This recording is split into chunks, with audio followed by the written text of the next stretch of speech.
এখানে তোমরা দেখতেই পাচ্ছ কত বৃষ্টি হচ্ছে। বৃষ্টি ছুটলে আমরা যাব, মানে ঘুরতে যাব অন্যদিকে দেখায় যা। তো বৃষ্টি ছুটে গেছে দিয়ে আমি আর কালুয়া বন্ধু ঘুরতে চলে এসেছি। কালুয়া সাইকেল চালাচ্ছে। এখানে বলছে সাইকেলে স্ট্যান্ড মারবে, দেখা যাক কি স্ট্যান্ড মারছে। ও বলছে এখান থেকে 100 স্পিড আসবে দিয়ে মানে জল দিয়ে চলে যাবে, দেখা যাক কি করে যাচ্ছে।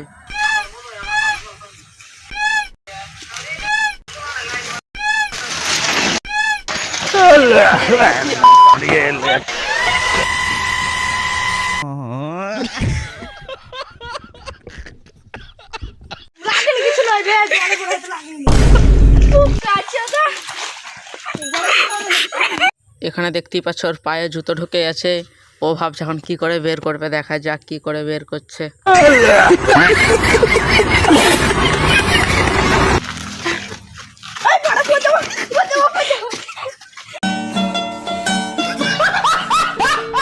এখানে দেখতেই পাচ্ছ ও জুতোটা ছিঁড়ে বের করতে হলো, তাছাড়া কোনো উপায় ছিল না তার জন্য।